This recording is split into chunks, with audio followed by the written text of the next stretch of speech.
Salut à tous et bienvenue sur un regard neuf.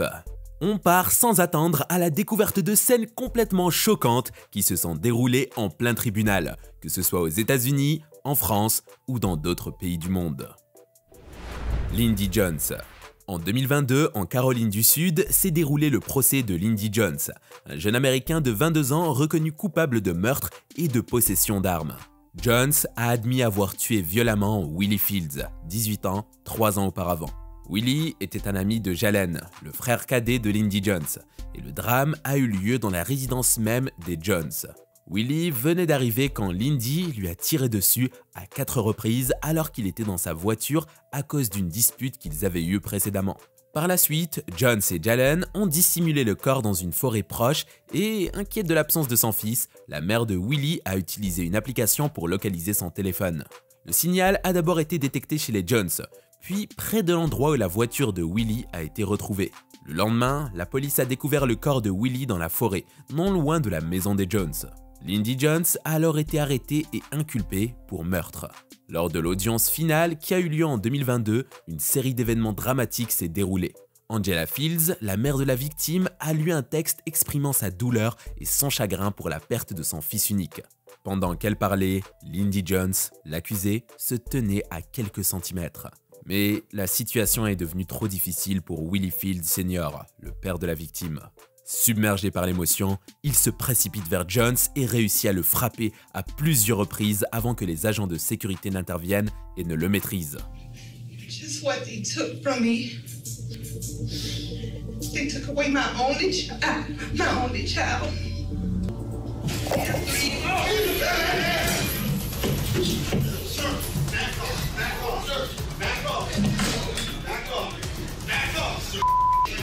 Avec un culot incroyable, Jones a tenté de riposter et a même mal parlé au père, mais a été rapidement maîtrisé par les députés. Dans le chaos qui a suivi, les deux ont été évincés de la salle d'audience et après leur départ, l'ordre a été rétabli dans la salle d'audience. Au final, Lindy Jones a été condamnée à 35 ans de prison pour le meurtre de Willie Fields Jr.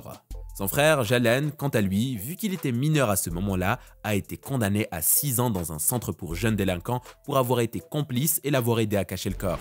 Direction cette fois-ci au tribunal de Lewis à Washington, dans la salle d'audience du juge Buzzard. Alors qu'il venait tranquillement de terminer le jugement de 4 affaires et qu'il avait ordonné aux 4 accusés que vous voyez de quitter la salle d'audience et de retourner en cellule, une scène très particulière s'est déroulée. Remettons les choses dans leur contexte. Parmi les 4 affaires figurait Tanner Jacobson, accusé de conduite imprudente et de rouler sans permis, ainsi que Cody Howard, accusé de cambriolage, de trafic de drogue, de conduite sans permis et était titulaire de 2 mandats d'arrêt pour non-comparution devant le tribunal. Évidemment, aucun d'eux n'a envie de rester et particulièrement Cody Howard qui risque une grosse peine de prison. Et c'est justement là, au moment de quitter la salle d'audience, que Cody essaie de s'échapper et il est rapidement suivi par Tanner Jacobson. Par manque de sécurité disponible, le juge décide de leur courir après et une poursuite en plein tribunal est enclenchée. Gardez à l'esprit que les deux sont toujours menottés et portent les sandales de la prison. Un témoin indique au juge la bonne direction. Les 2 suspects atteignent l'escalier du 3e étage, puis du 2e, et ne sont qu'à un étage de la liberté.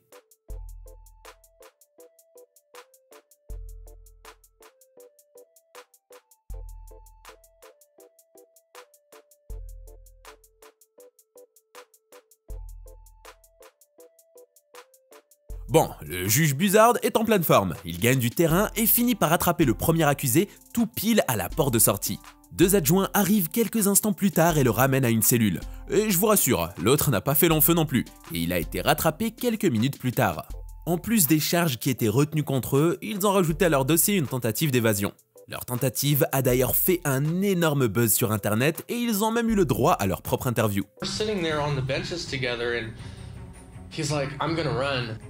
I said, what am I doing? What did I just do? I gotta go with it now. There's nothing, I can't stop right here. There's nothing I can do now. I'm screwed. It was just a split second, decision. I don't even know why I did it. Joshua Jones.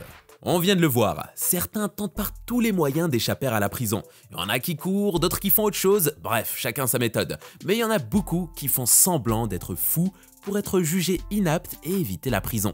C'est notamment le cas de Joshua Jones qui a complètement pété et plombé et qui, pour échapper à la prison, a décidé de siffler et de grogner au tribunal comme un chien dans un dessin animé.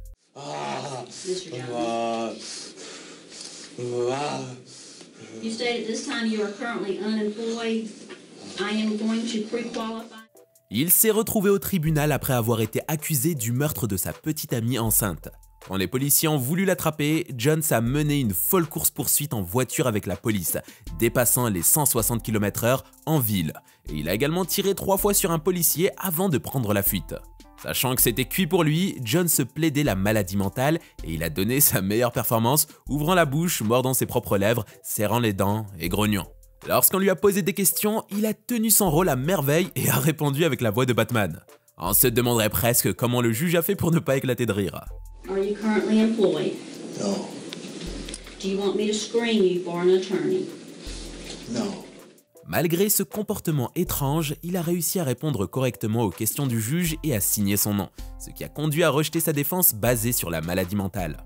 Il a été condamné à la réclusion à perpétuité sans possibilité de libération conditionnelle.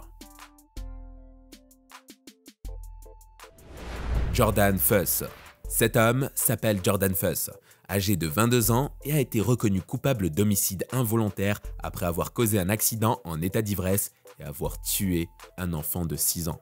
Il était en état d'ébriété avec un taux d'alcoolémie de 0,21, soit plus du double de la limite légale en Floride aux États-Unis lorsqu'il a causé cet accident en 2014. Les procureurs avaient requis la peine maximale pour ce crime. L'avocat de Fuss a plaidé pour une peine réduite, affirmant que son client était tellement plein de remords qu'il avait même envisagé le suicide. La famille du petit enfant a pleuré au tribunal pendant que la défense plaidait pour une peine plus légère. Le père de Santiago a pris la parole et a dit ceci en regardant directement dans les yeux de Jordan. Que Dieu le pardonne, parce que moi, je ne peux pas. May God forgive you, because I can't. Pendant le procès, on peut voir Fuss s'excuser en larmes auprès de la famille de la victime. Il a exprimé son amour pour les membres de sa famille et sa petite amie. Puis est venu le verdict. Jordan a été condamné à 14 ans de prison, la peine minimale de prison autorisée pour ce type d'acte par le code pénal de la Floride. Il a continué à pleurer en apprenant son sort et Fuss a très probablement retenu la leçon. Mais certains crimes nécessitent plus que des remords. Si cette vidéo vous plaît, sachez que nous publions chaque semaine plusieurs vidéos sur le thème des condamnés et crimes. Alors pensez à vous abonner et activer la petite cloche des notifications. Alan McCarty.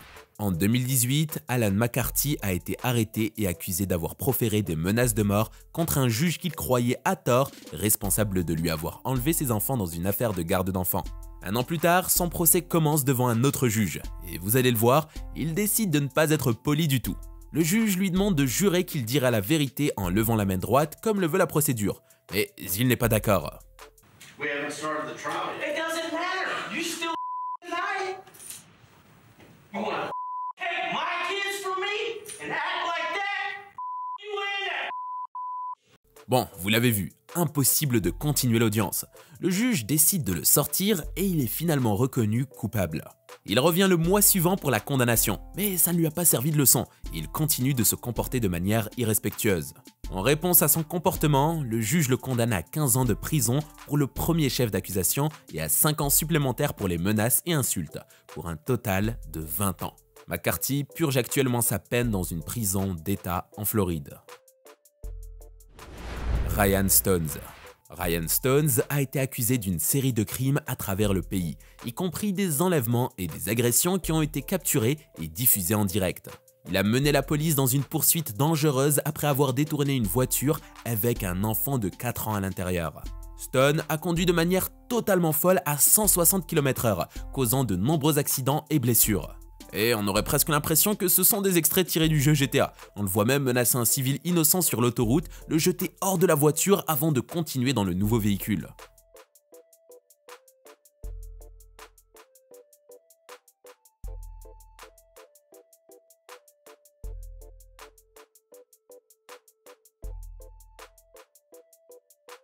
Il a finalement eu un accident avec la voiture volée et a tenté de fuir à pied, mais il a rapidement été appréhendé par la police et placé en détention provisoire.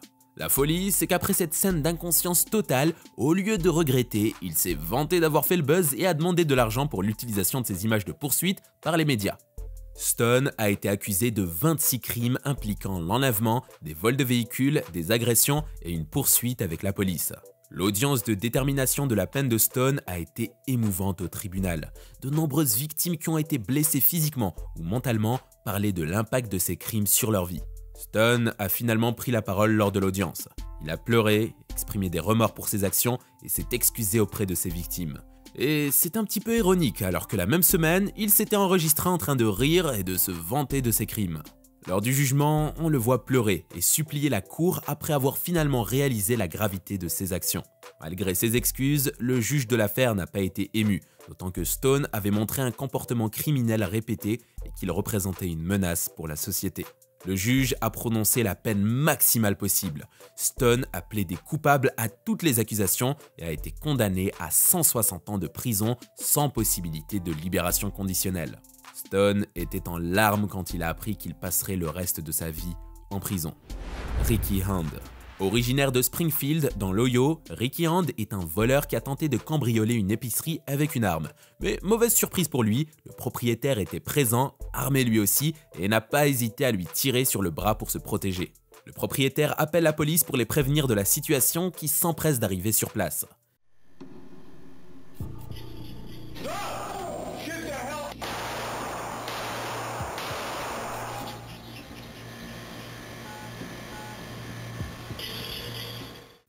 La police réussit à retrouver Ricky Hand grâce à sa blessure au bras. Et une fois des soins procurés, il l'emmène directement au commissariat pour un interrogatoire où il comprend que ça va être super compliqué pour lui et assume tous ses crimes. So John, what did you do with the pistol that you had when you were in there? Because you know, it's my understanding when you run in there, you started pulling out and the guy saw you. Right, but I didn't even get it out. Ricky plaide coupable de plus de 5 accusations de cambriolage et de vol dans l'espoir d'avoir un petit allègement. Mais ça n'a pas marché. Il a été condamné à 40 ans de prison. Et autant vous dire que ça ne lui a pas plu. Et la suite est assez dégoûtante. Ricky ne supporte pas et décide de sortir de son bras une bouteille d'urine et d'excréments et de la jeter sur les jurés. Sir, listen. You just gave it 4 years. Well, guess what?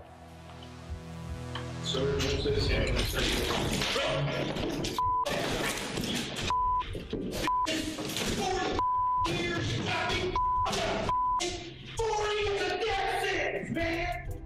Évidemment, il est directement maîtrisé. Il est actuellement derrière les barreaux, et encore pour un bon bout de temps.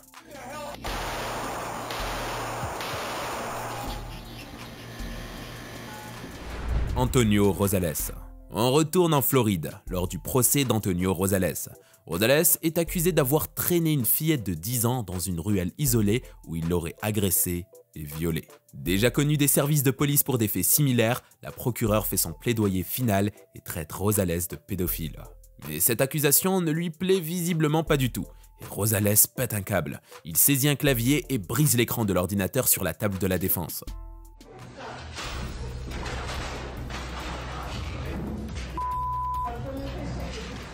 Deux agents de sécurité tentent de le maîtriser.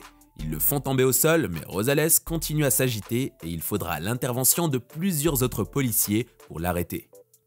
Rosales est menotté et ensuite sorti de la salle d'audience, et la juge Nelson suspend le procès pour la soirée. Le lendemain, le jury déclare Rosales coupable d'enlèvement, de tentative de meurtre et d'agression sexuelle. Il reçoit 3 condamnations à perpétuité.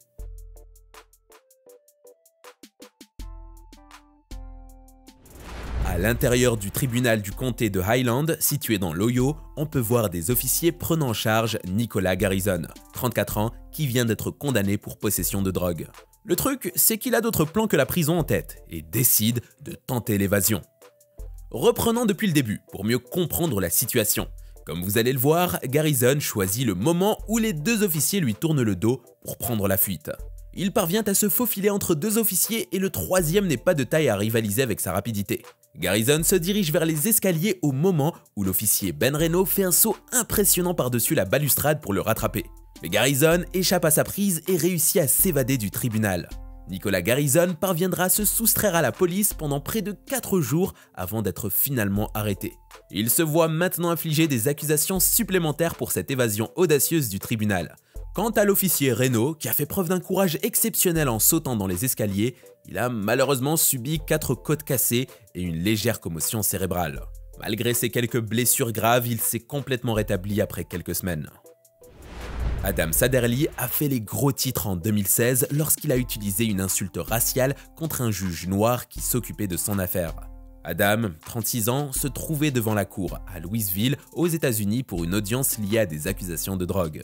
Le juge Olu Stevens a refusé la caution d'Adam pour plusieurs charges de méthamphétamine, ce qui signifie qu'Adam retournerait en prison. Mais alors qu'Adam quittait la salle d'audience, il a insulté le juge avec des insultes racistes.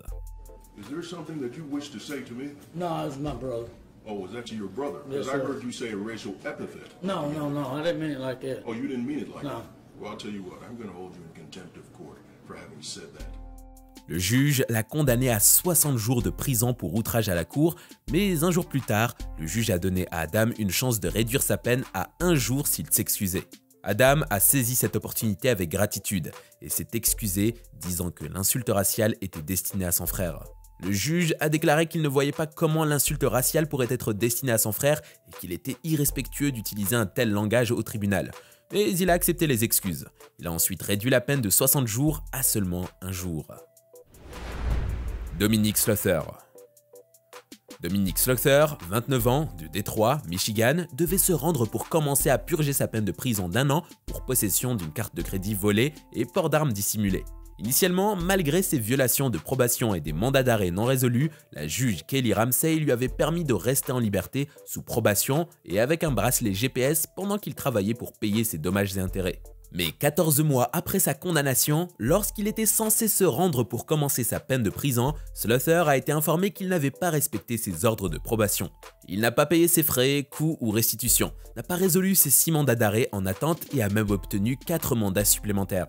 De plus, il y avait eu plusieurs violations de son bracelet électronique avec 11 arrêts du système de surveillance et 21 violations du périmètre imposé par son dispositif. Lorsque le juge a mentionné son temps de prison imminent, Slaughter est devenu complètement bouleversé, levant les mains et se tenant la tête. Today, this is a surrender date for Mr. Slaughter, and that's what's going to happen.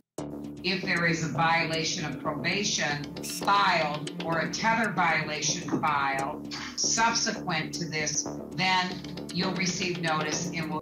Il a plaidé pour une libération pour travail, mais le juge a répondu que cette option n'existait plus pour lui. Slaughter a continué à plaider pour plus de temps, devenant de plus en plus désespéré et commençant à pleurer. Mais le juge, Ramsey, est resté ferme, insistant sur le fait que Slaughter devait se rendre et purger sa peine. No, this is a surrender date, Mr. Slaughter. A surrender date. I didn't think that I'd get locked up because the work was done. That's why I thought I was going to get continued. That's why I even went to work today. Objection to work release if work release is offered, Mr. Slaughter. Malgré les supplications continues de Slaughter et sa détresse évidente, le juge Ramsey a mis fin à la situation et l'a envoyé avec le shérif pour commencer sa peine de prison. Slaughter devra purger son année de prison et à sa libération, il devra encore effectuer 4 mois supplémentaires de probation. Joseph McEnroe. Joseph McEnroe, un homme de 36 ans, a été condamné à Seattle, Washington, pour avoir brutalement assassiné 6 membres de la famille de sa petite amie Michelle Anderson, un soir de fin décembre. McEnroe et sa petite amie ont d'abord ouvert le feu sur les parents de la jeune femme, puis ont attendu l'arrivée de son frère avant de l'abattre, lui, sa femme et leurs 2 jeunes enfants. Il a été révélé que Michelle Anderson, présumé cerveau de ce complot macabre, avait persuadé McEnroe de commettre les meurtres parce que son frère lui devait de l'argent. Après un procès de plus de 2 mois au cours duquel McEnroe ne s'est pas exprimé, les procureurs ont demandé la peine de mort. Toutefois, lors de la phase de pénalité, McEnroe a pris la parole pour la première fois pour plaider en faveur d'une peine réduite. I can't even say now. I tried everything that I could. Well, why not just walk out the door and then leave? I couldn't do that. McEnroe reste sans émotion, même lorsqu'il décrit exactement comment il a assassiné l'une des victimes. Then she wasn't moving anymore, and so I went over by where she was and I told her that I was sorry and I shot her in the head. Mais en une fraction de seconde, quelque chose change. McEnroe s'effondre lorsqu'il décrit ce qu'il a vu en nettoyant une partie de la scène de crime. Mais malgré ces scènes, ses autres déclarations prouvent qu'il était en réalité complètement déconnecté de la réalité. At least nobody suffered. The way that it is, at least nobody suffered. Joseph McEnroe et Michelle Anderson ont été condamnés chacun à 6 peines de prison à vie.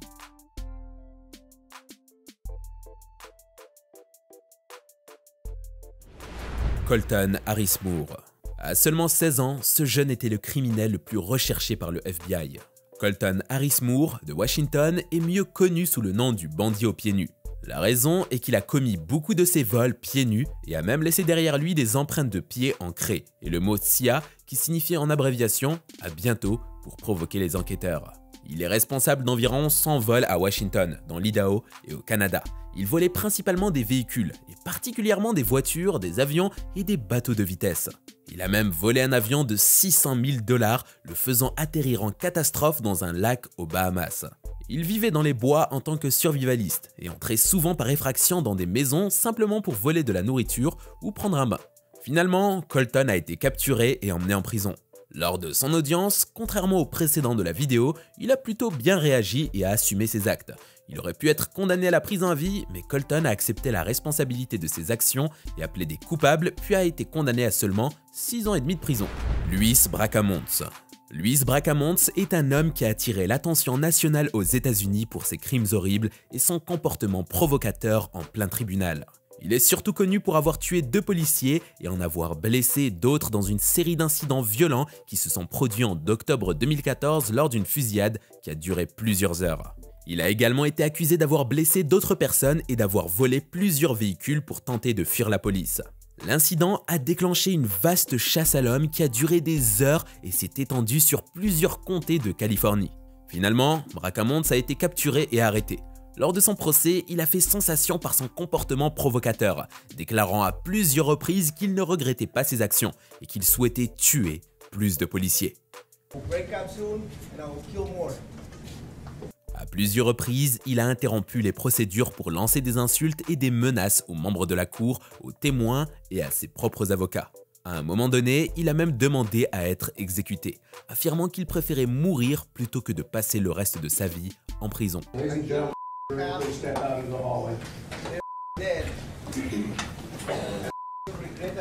En 2018, Bracamontes a été condamné à la peine de mort pour ses crimes. La décision a été saluée par de nombreux responsables de l'application des lois et par les familles des policiers tués. Cependant, le cas a également suscité un débat sur l'immigration illégale aux États-Unis, Bracamontes ayant été utilisé comme exemple par certains pour justifier une politique d'immigration plus stricte. C'est déjà la fin de la vidéo du jour, j'espère sincèrement qu'elle vous a plu. D'ailleurs, si c'est le cas et que vous avez aimé ce thème, je suis sûr que ma dernière vidéo qui s'affiche à l'écran et qui est sur un thème similaire vous plaira.